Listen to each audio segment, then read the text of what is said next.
Bonjour, je suis Axel, bienvenue de retour sur ma chaîne LC41 où on parle d'aviation. Donc depuis que j'ai vendu mon Columbia 400 il y a environ 1 an et demi, je me suis fait assez rare sur les réseaux sociaux parce que j'ai été très occupé notamment à me former. Depuis, j'ai aussi démarré une activité de formation au vol aux instruments. J'ai acheté un simulateur de vol qui est hébergé au sein de l'Aérotouring Club de France à l'aéroport de Paris-Saclay-Versailles, autrefois connu sous le nom de Toussus-le-Noble, où je fais de l'instruction au Basic IR sur simulateur et sur avion. Donc aujourd'hui, je démarre une nouvelle série de petites vidéos, peut-être pas si petites que ça, sur des techniques de vol aux instruments. Et aujourd'hui, on va parler du départ.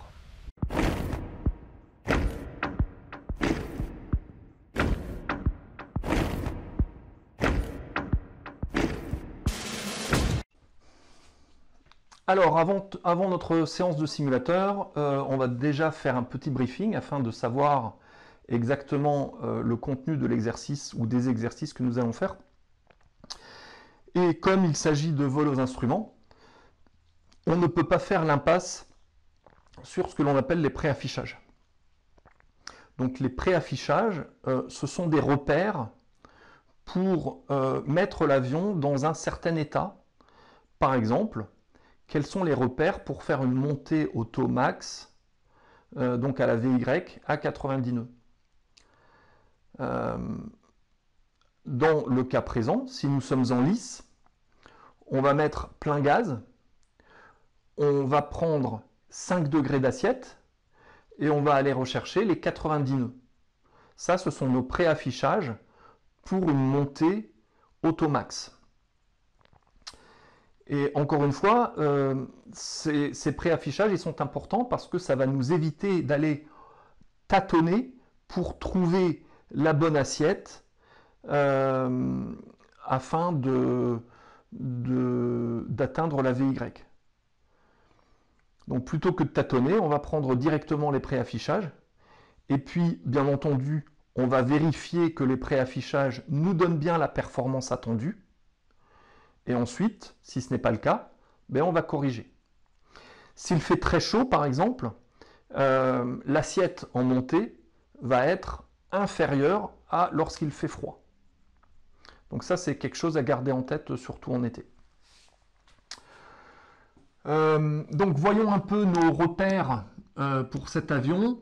Donc là, la vitesse de rotation, c'est 70 nœuds. Après la rotation, on va aller chercher 80 nœuds avec les volets 10. Et pour prendre ces 80 nœuds, on va prendre environ 5 degrés d'assiette. Ensuite, à la TOSA, une fois qu'on aura rentré les volets, on va aller chercher 90 nœuds en lice. Et pour ces 90 nœuds, avec la pleine puissance, on va prendre une assiette, encore une fois, d'environ 5 degrés néo. Voilà pour les préaffichages. Il manque un préaffichage, croisière. Donc pour la croisière, on va aller prendre 23 pouces de 1400 tours. On va chercher environ 110 nœuds.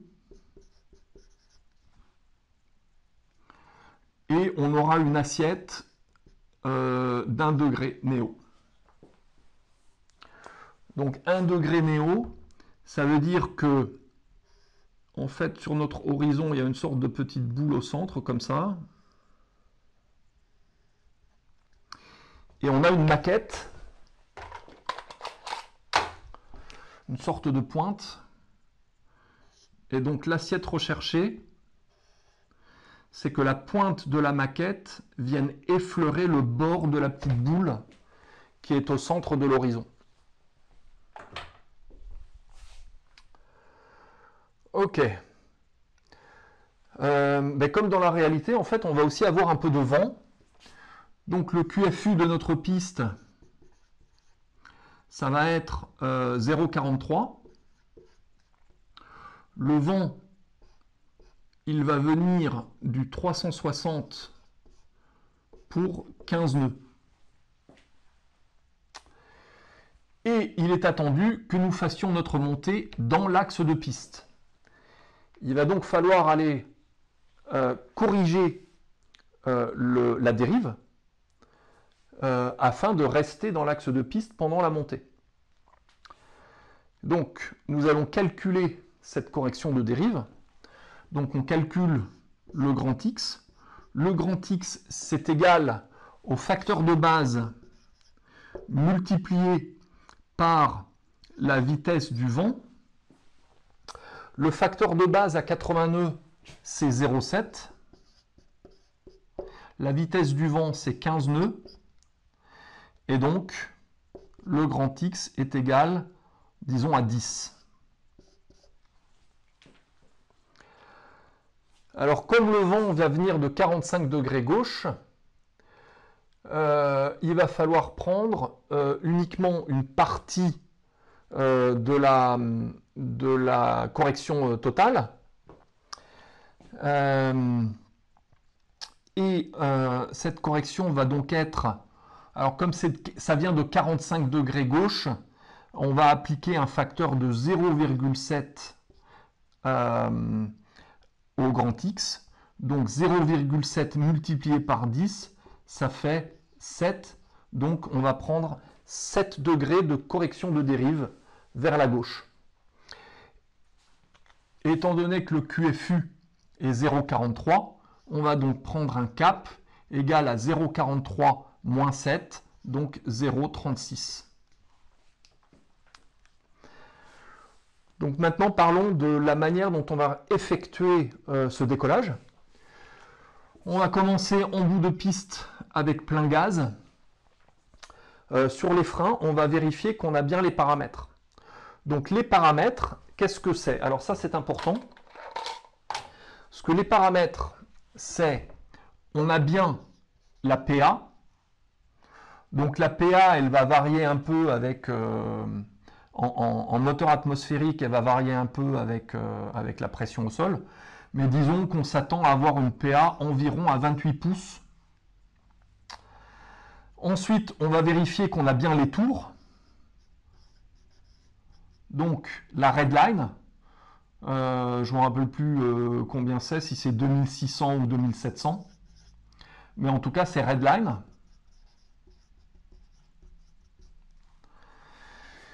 Et on va aussi vérifier qu'on a bien le fuel flow.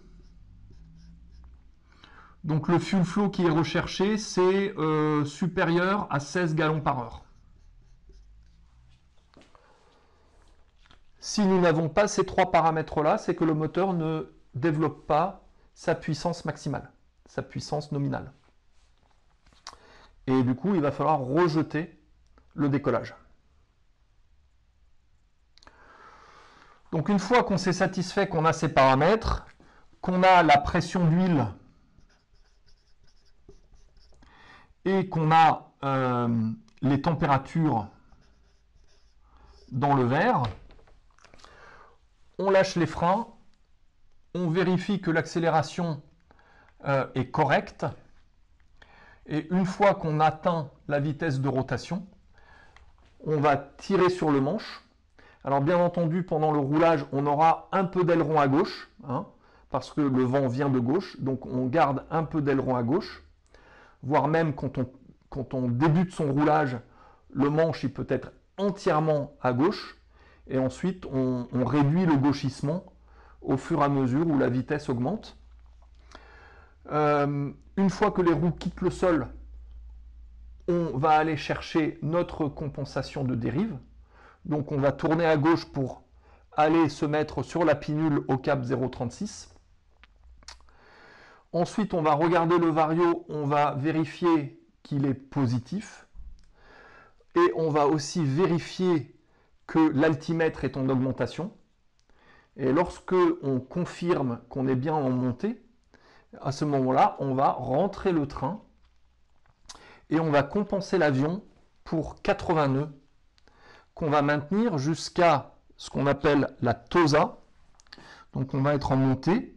On va monter à l'altitude de sécurité au décollage, qui est 500 pieds du sol. Et là, on va faire les actions après décollage. Donc les actions après décollage, c'est en gros, donc la première priorité, c'est accélération et volets, donc rentrer les volets, donc nous débarrasser des traînées. Et la vitesse qu'on va rechercher, là, c'est 90 nœuds. Lorsqu'on rentre les volets, il faut accompagner la rentrée de volets par une action au manche, afin de maintenir les 5 degrés d'assiette. Et après, on peut s'occuper de la pompe, l'éteindre. On peut s'occuper des phares, les éteindre. Et on vérifie, bien entendu, que le train est bien rentré. Une fois que l'on a fait ça, on peut prendre sa checklist après décollage et vérifier qu'on n'a rien oublié. Et ensuite, on va continuer la montée vers notre palier de 3000 pieds QNH. À 3000 pieds QNH, on va se mettre en palier. Donc on va anticiper la mise en palier de 10% de la VZ. Donc si on a une VZ de 800 pieds minutes, on va débuter notre mise en palier 80 pieds avant. Et on va donc baisser l'assiette afin de maintenir le palier, donc que la VZ soit à 0. Donc on baisse l'assiette. Lorsque la VZ est à 0, on va continuer à baisser l'assiette au fur et à mesure de l'accélération afin de garder le palier. Car au fur et à mesure de l'accélération, il va falloir augmenter la pression sur le manche pour éviter que la portance supplémentaire générée par la vitesse ne cause une montée. Donc il va falloir augmenter la pression sur le manche à piquer pour maintenir le palier jusqu'à ce que nous ayons atteint la vitesse de croisière qui sera 110 nœuds. À 110 nœuds, ou juste en dessous de 110 nœuds, on peut réduire la pression d'admission. Donc on va la réduire à 1 pouce en dessous de 23. Et on peut réduire le régime moteur à 2400. Le fait de réduire le régime moteur à 2400, ça va augmenter la PA de 22 à 23. Donc c'est ce qu'on cherche. Et ensuite, on peut compenser l'avion, donc éliminer toutes les forces qu'on appliquait afin que l'avion ne continue pas la montée. Donc on va compenser à piquer avec le trim électrique qui se trouve sous le pouce gauche. Donc voilà le projet.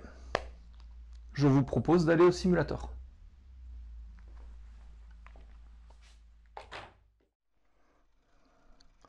Donc le flux d'installation, on va vérifier que tous les interrupteurs sont éteints. Tous les interrupteurs sont éteints ici.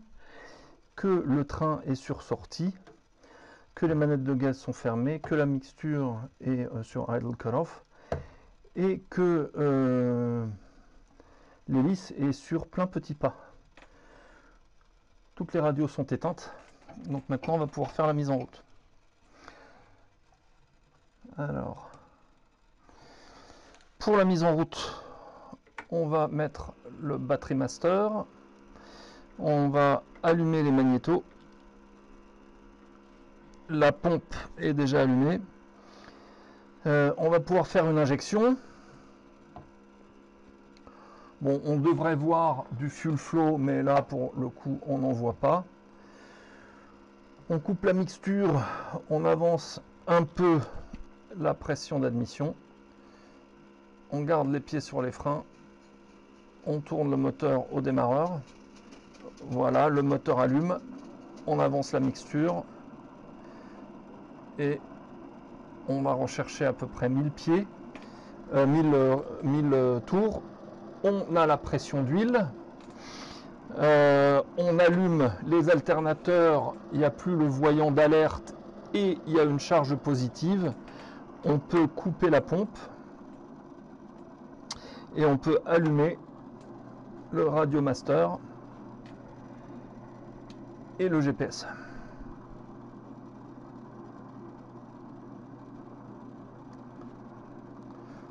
On va laisser chauffer ça gentiment.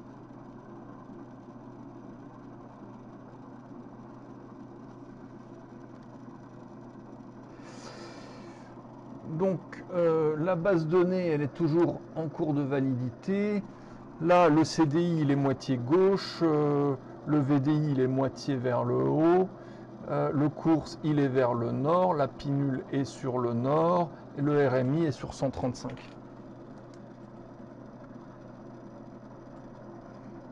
Et voilà. Donc, comme on avait dit, tiens, je vais faire ça afin de ne plus avoir le flag. Je vais mettre sur une fréquence, par exemple 111.6, qui permet d'éviter d'avoir le flag. On est bien sur VLOC. Voilà, on n'a plus de flag. Donc là, on va mettre la pinule sur le QFU. Et on se rappelle, on voulait 7 degrés de correction de dérive vers la gauche. 1, 2, 3, 4, 5, 6, 7. Donc la pinule maintenant, elle est sur 7 degrés gauche. Je vais prendre ma checklist parce que ça peut servir.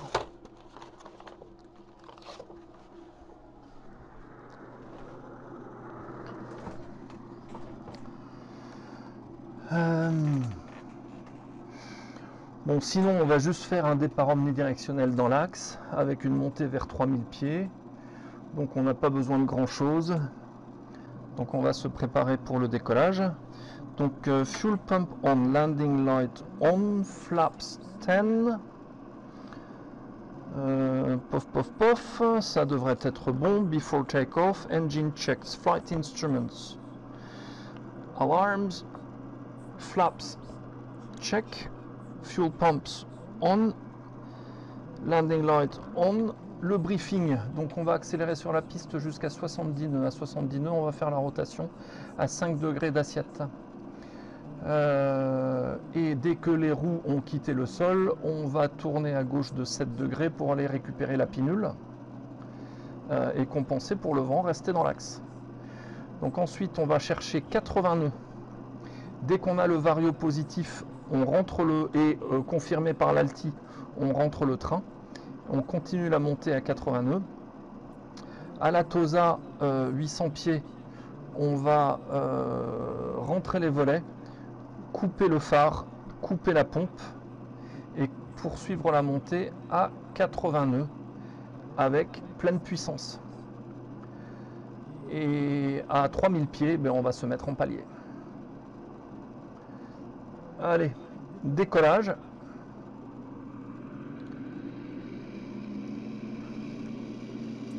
Donc on a bien 29 pouces, on a 16 gallons de l'heure et on a 2600 tours. On s'attend à avoir 2700 tours une fois que j'ai lâché les freins. Frein lâché, décollage. Un peu d'aileron à gauche parce que le vent vient de gauche. Badin actif.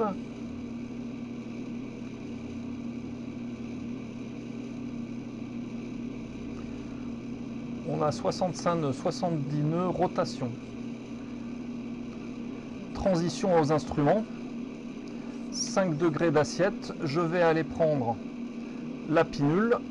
Je vérifie la vitesse. Train sur rentrée car vario positif confirmé.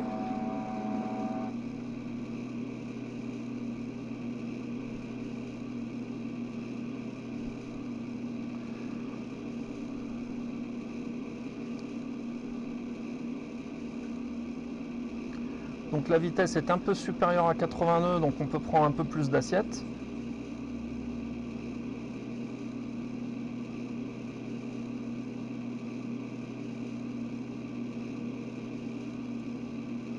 Voilà, on a bien les 80 nœuds. On a bien le cap.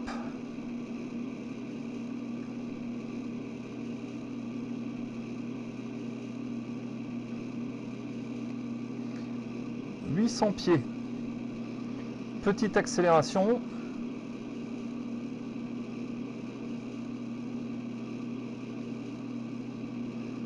Allez, volet sur rentrée.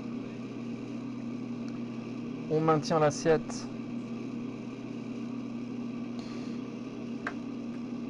Phare éteint, pompe éteinte, train rentré. After takeoff checklist. Undercarriage up, flaps up, fuel pump off et climb power.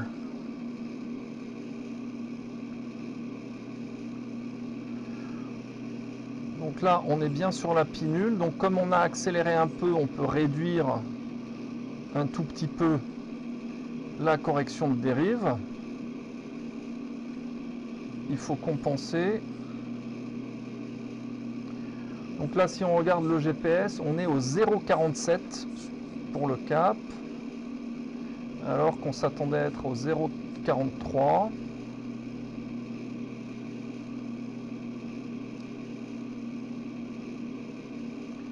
Voilà, je suis au 0,44, c'est pas mal. Et on a 90 nœuds.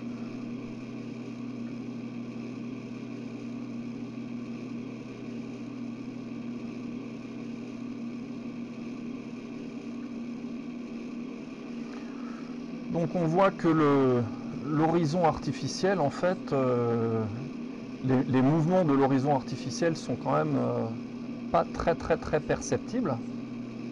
Donc c'est vraiment du pilotage assez fin de l'assiette. Donc là, on a 90 nœuds, on prend le repère sur l'horizon artificiel et on le maintient. Là, la vitesse est en légère décroissance, donc on baisse très légèrement l'assiette.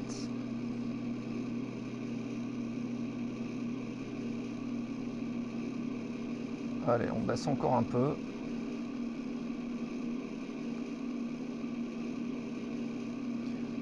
On est bien au 0,43 sur la route, au GPS. Ça passe par là-bas. Voilà, on a les 90 nœuds, on reprend l'assiette qu'on avait précédemment, avec la pointe sur le haut des 5 degrés. Sur le haut de la petite barre blanche qui indique les 5 degrés d'assiette. Ça paraît pas mal. En sachant qu'au fur et à mesure de la montée, la puissance du moteur va se réduire et donc il va falloir réduire l'assiette. Alors, on a 600 pieds minutes, donc 60 pieds avant 3000 pieds. Il faut que je réduise mon assiette afin d'arrêter la montée. Allez, allez, allez, allez. Donc là, je réduis l'assiette, encore réduire l'assiette. L'avion va accélérer.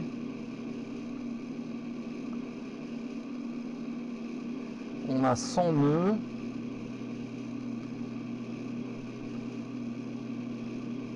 Quand on a 110 nœuds, je vais réduire la puissance. Allez hop, je réduis la puissance 22 pouces.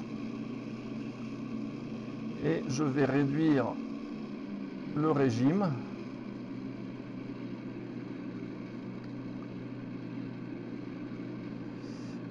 Et maintenant qu'on fait 120 nœuds, il faut aussi penser à sa correction de dérive qui va être un peu inférieure. Parce que maintenant le grand X, il est de...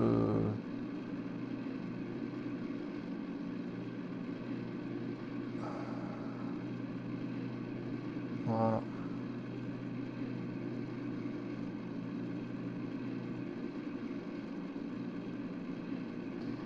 Alors, compenser.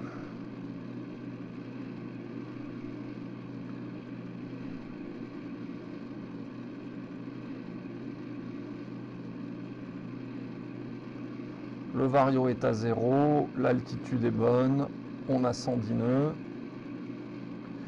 on a 22,5, donc on peut rajouter un petit filet de PA.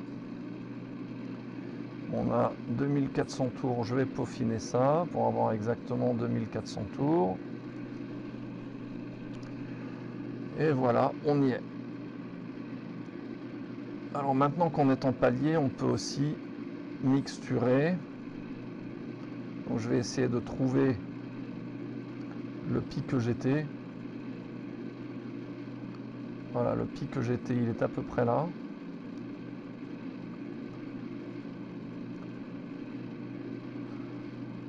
Voilà, il est là. Et je vais le baisser de 3 graduations à peu près. Voilà. Parfait. Du coup, comme on était occupé à mixturer, on a pris un peu d'altitude.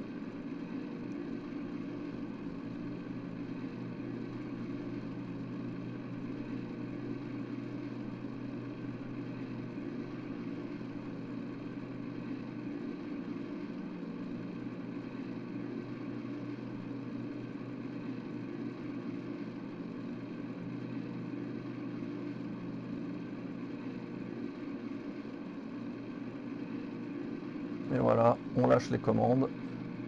Et en principe, l'avion, il doit continuer sur sa lancée.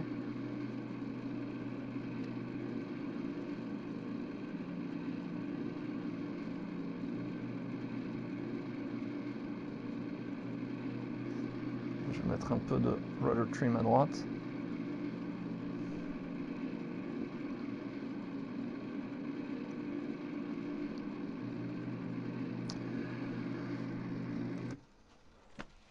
Et voilà donc comment on fait un départ.